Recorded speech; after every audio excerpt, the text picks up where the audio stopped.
Hey, what is up guys, it is Smike here, and before I start this video, I just want to say, look at this amazing new light on my face. I bought some new studio lights finally after 4 years. I got some professional lights for my YouTube, and now, as you can see, it looks much more HD, it looks much more bright, and you can actually see my face instead of seeing a big orange blur. But anyway, I want to try something new where I actually answered some questions that you guys had, and so I just went on Twitter recently and I asked you guys to ask me, whatever questions you had, and you did. So I'm gonna read them and I'm gonna, well, answer them. Let's go! Riley Cease asks, what inspired you to start YouTube? So I discovered YouTube for the first time when my best friend sent me an email with a Naruto AMV. And if you guys don't know what an AMV is, it's just like a little music video from anime clips. What actually inspired me to start making videos on YouTube was when this company called Machinima, which is a company that I'm currently partnered with, started to take in these Call of Duty commentators and showcasing them on their channel. And you had all these different personalities, C-Nanners, Hutch, Tabe, Xjaws. That was basically what any YouTuber who wanted to do gaming did, he just did like a Call of Duty video and talked over it, and that was basically gaming on YouTube back then. So that's what I did. I started doing some Call of Duty videos. You guys might not know this because I actually put these videos on private. I still have them, but you can't see them because I'm actually too embarrassed about them.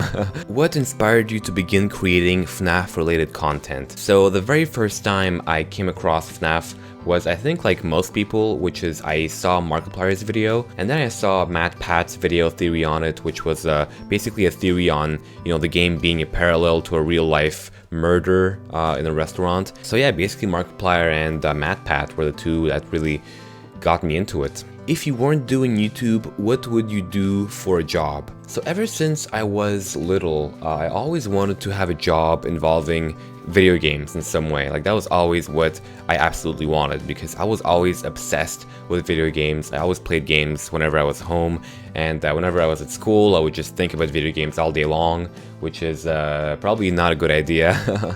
But I still passed my grades and I got like B's and C's, and so I wasn't like an A student, but I passed, and so I really got it into my head that I wanted to have some kind of job involving games. So whether it be making games or being a pro gamer or like a game reviewer or something, like I didn't care, but I wanted to absolutely have a job involving video games in some way. I was just obsessed with video games, like they were my life. So I learned how to program in high school. After school, I would go home and I would like read these books on programming, and I wanted to make games, and that was really my focus. And after that, I really thought, I really want to be an independent game developer. So me and my friend, we started doing games, and if you look back in my channel, you might see a few of those games. I did some videos, but also during this whole time, ever since high school, I was also doing YouTube before I even started teaching myself programming. Even though I always enjoyed doing YouTube, I wasn't ever sure whether or not I could do this long term, if this could really work for me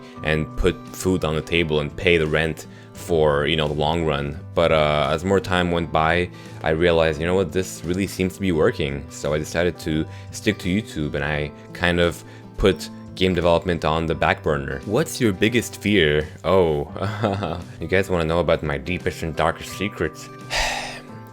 I'm really afraid of insects, to be honest. Like, just not like spiders and ants and that kind of stuff, but basically any insect that I'm not exposed to very often, because I don't have the chance to like get used to it. Like, I don't know, scarabs, cockroaches, or whatever. I just feel them crawling all over me. It's like, ugh.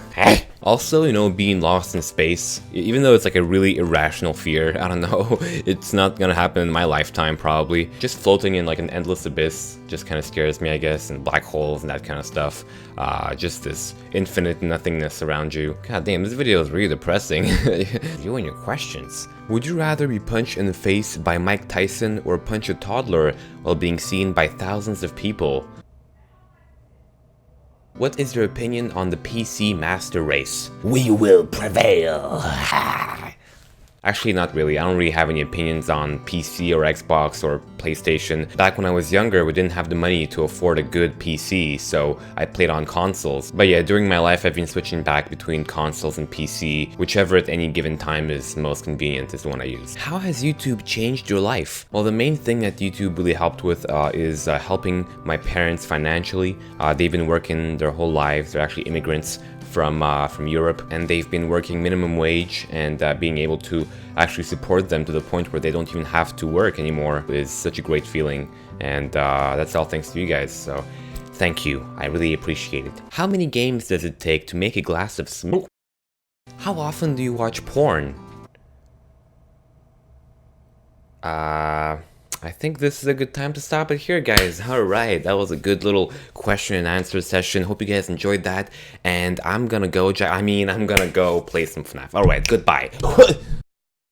Ugh, now I gotta clean this whole milk mess. I think that milk was expired.